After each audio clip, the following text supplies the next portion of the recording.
Good morning. This is Judy with Artistic Artifacts in Alexandria, Virginia. And I hope that everybody is having a wonderful day today. We are very busy already at 9 o'clock. We have a class going on downstairs in the classroom. We have someone coming in to look at a 790 Pro, which we actually have in stock and ready to go. So I'm upstairs.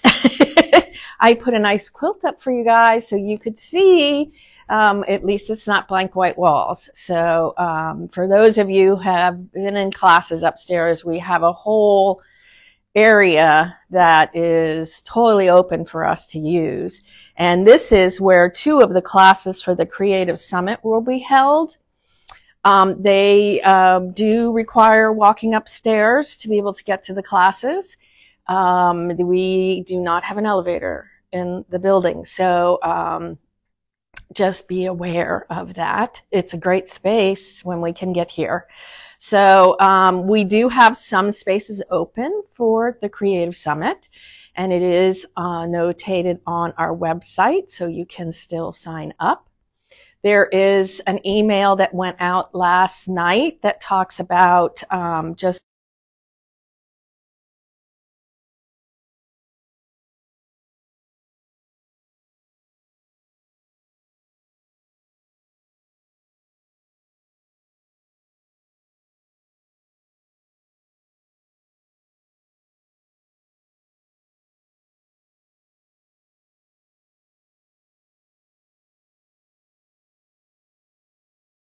so we're hoping that we get some good stuff there.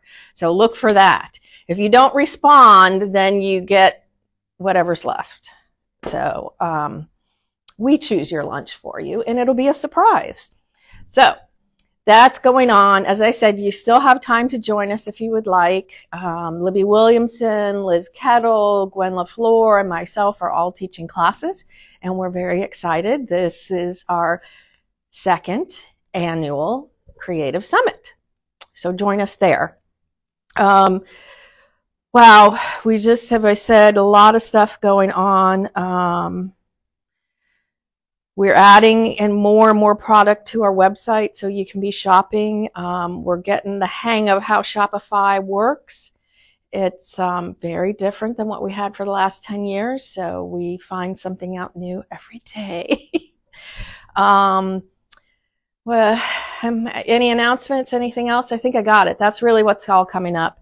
And then we do have space in our Italian cultural tours, Artistic Artifacts, Textile Evolution. Liz and I both in Italy. We're an hour and a half north of Rome. There are spaces still available for that, just a few. And it's wonderful. Just email Judy at Artistic Artifacts and I will forward you information and to the person who does the scheduling. All right. So what we're doing today is talking about this number 55 foot. So it looks really funky and intimidating, quite honestly, and it doesn't look like anything I've ever used before.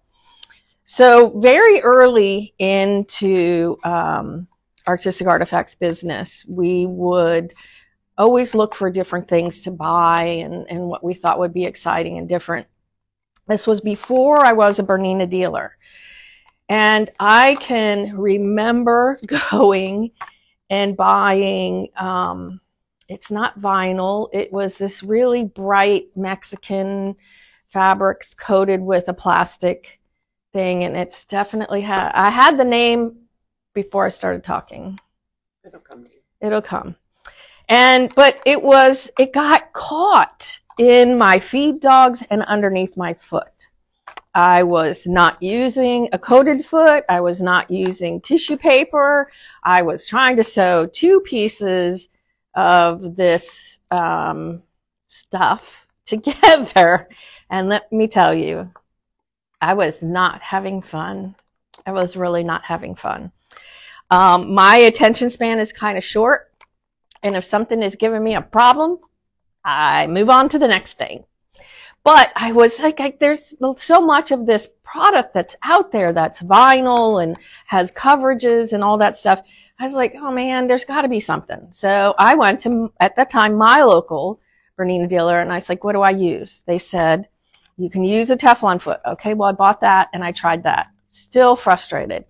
Then somebody said, we'll use the leather rolling foot. I'm like, okay, I'll try it. It actually works really well. And I was just told that when Odette was running the company, Bernina was providing feet for the industry. So this is a glove that's inside out, because of course we sell vintage gloves. And this foot was designed for the glove industry. And if you look at this and you look at this, you're like, how does it move? How does it could make those corners? They would sew with this foot these gloves and come up here and down here and up here and down here and up here. So, I mean, to me right there, that weird foot is going to be able to move. So I was like, okay, let's see how we use it. Well, I went and I took at Bernina University, I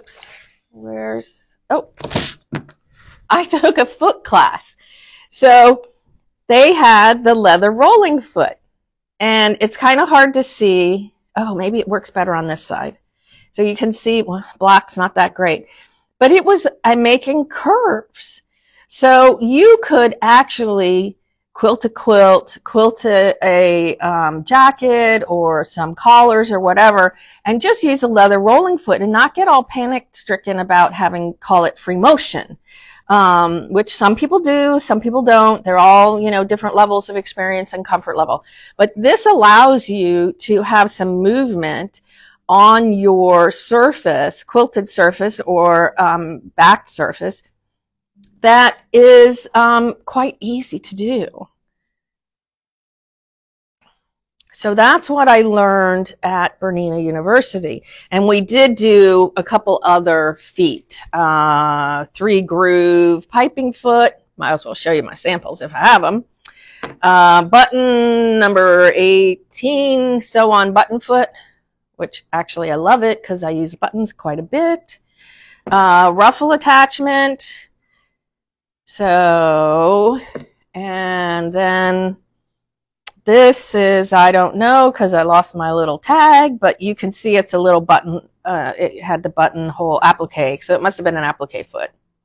And then the roller foot. So the class was taught by the woman who, Susan Beck, who organized this big book, and I think that she has taken over the big book organization for Bernina. And so the big book is going to show you what the foot is and what are suggestions on how to use it. And it's really pretty priceless. So it'll show you the foot. It'll show you how to set it up. It'll give you, tips on how to work with it. It's really, really invaluable. And the other thing that's really nice is the spine is like this, so you actually can just lay it flat and be able to refer to it. Bernina also has a set of YouTube videos for every foot that they have. So it's an incredible amount of education that is available for the Bernina feet. Because if there's a specific task, there's a foot for it. And now we know that as Bernina was providing the industry that specialized in specific tasks, we kind of understand why Odette chose to manufacture all these individual feet. So it's kind of interesting. Adrienne says that she never thought about using the leather foot for curves. Maybe they should rename it. Yeah, I know. I don't know that, that's the Swiss. So I'm not sure they're going to rename it. But yes, I know exactly. That was what blew me away. So let me show you a couple things.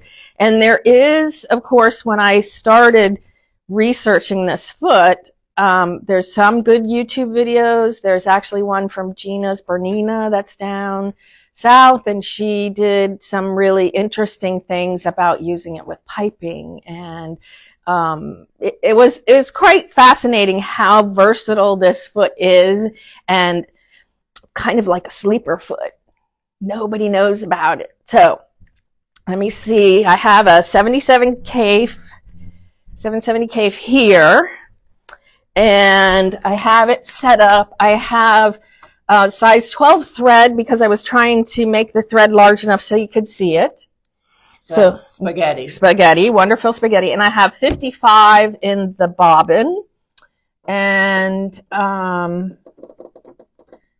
this is one of the things that I learned on the video was that you want to thread, if you have your manual needle threader, and everybody should be able to use their manual needle threader, you want to thread your needle first.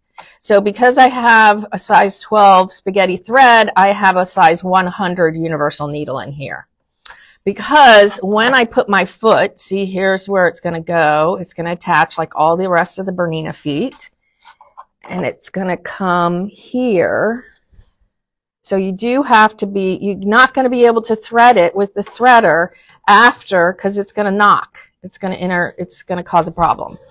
So that you want to watch. Now, one of the other things that's quite cool about this is if you look here, my needle, this is going to show my needle position. Got it? 55. All right. So here, and I don't know if you can tell, but if you look at maybe my finger, you can see how much space is there. But if I'm going to adjust it, and it's going to get up close to that roller, which is really, really useful. It reduces your seam. It gets in close. It is actually awesome when you're working with piping, because when you create piping, you can go step it back.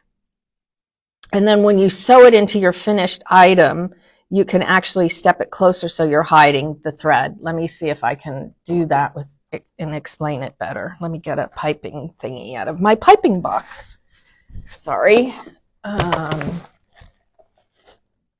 I have, Susan Cleveland has this great piping tool, which unfortunately we didn't sell very many of them, so we stopped carrying it. But I think it's a very cool because it's a very thin piping. You can use a piping and a flange in your quilts, which is mainly what I do. You also can use those two things in your garments. So, Marlene asked if you drop your feed dog. No, you do not have to, which is another thing that's great because the feed dogs help give you more control than free motion does when you drop your feed dogs. So great question, Marlene. Thanks. All right. So say I'm going to make piping. So you have a piece of fabric. You have your piping in here. And I want to step it back. I'm on -4.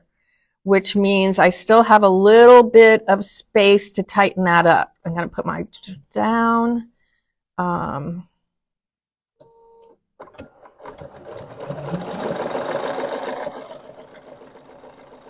And the roller foot is letting it come all the way up there. It's not like in the 12. I cleaned it, but here, if you use my foot. I'm not pushing, I'm just guiding. All right, so when you make your piping, you always want to give yourself some space. Like this is really part of it. That's the right part. Sorry, we're not gonna show you the wrong part. All right, now when I go to actually sew it on, I'm going to go closer. Now I'm at -5, and that means that I'm going to go closer to my piping.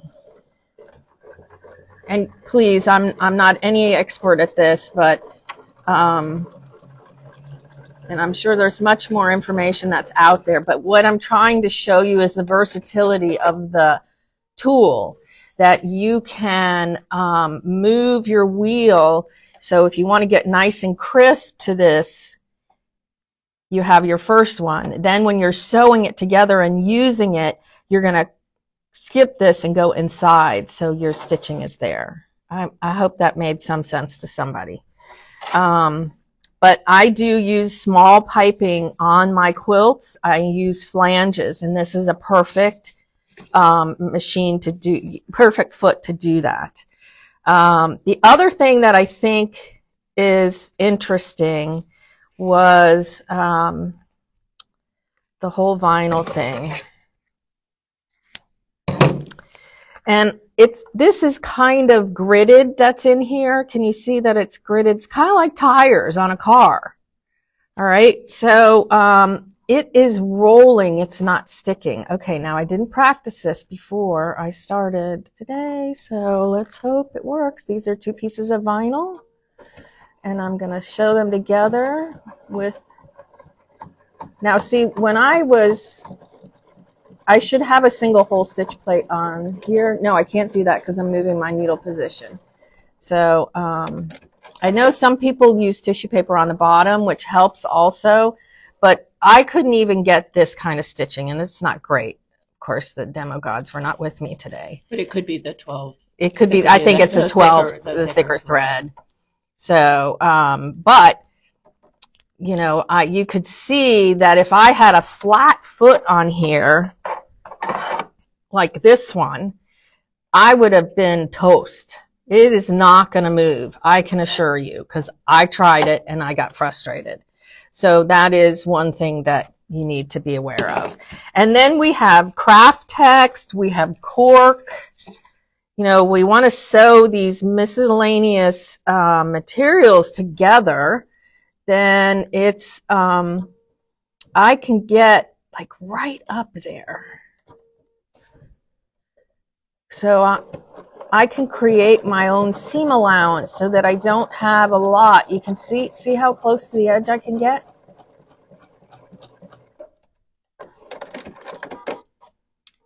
So Catherine wants to know if this could be used to expertly apply any embellishments or trims. She didn't put her lots of laughs, but yeah, yes, it could be lots of embellishments. It could be lots of embellishments. I mean, I would, you know, if you're gonna, you have all these fancy couching feet, but if you use just, so sari silk, we use a lot of sari silk around here. So we could roll the sari silk here, and it's going to keep this edge caught underneath there. So it's going to work a little better. All right. So this is a pretty big sample, but all right. So let's see what it's going to do. And this was why I was using the 12. And you have your feed dogs up. And so that is giving you some control over. I'm making my stitch a little bigger.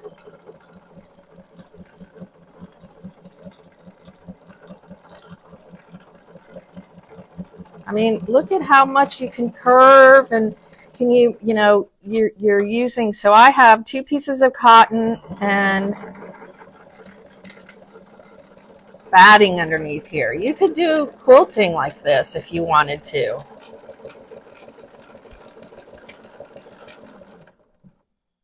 The other thing that's kind of cool is, all right, so now again, with using my needle position, I have my needle position at 5. So who's to say you couldn't do your needle position at 2? And I'm going to line my foot up on my other side. So I can do echo by using my foot as a guide and changing my needle position.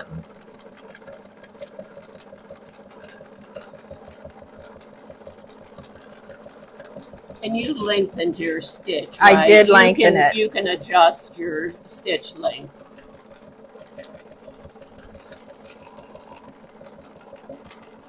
The bigger stitch length looks nice when you're using the 12 weight. Yeah. It really looks like a quilting stitch.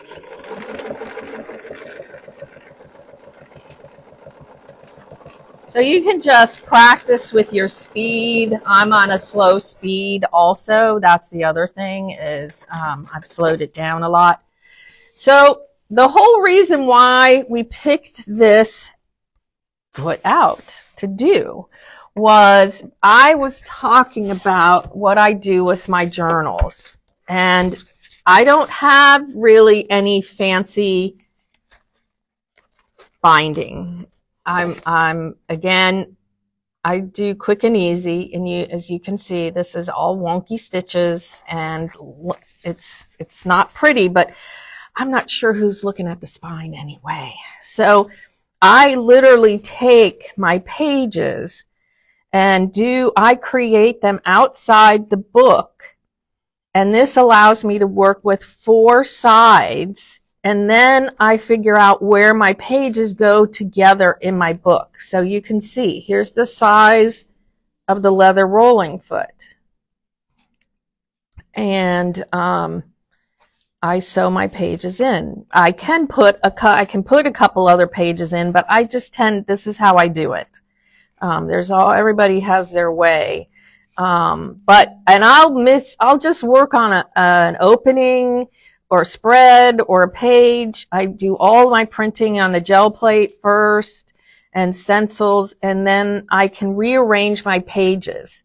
You know, some days everything kind of rolls right, and some days you just have to force yourself to do something so that you feel a little bit creative. So that is what we do. Now, let's see if could have brought mine and you could have sewn it together. I could have done that. All right. And I know. So this page is the next page to go in here. And you can't be too tight on it because I generally, I'm not like butting it right up. The real book binding systems, you're much closer. But I don't want to be that close because I usually use a lot of 3-dimensional items in my books. And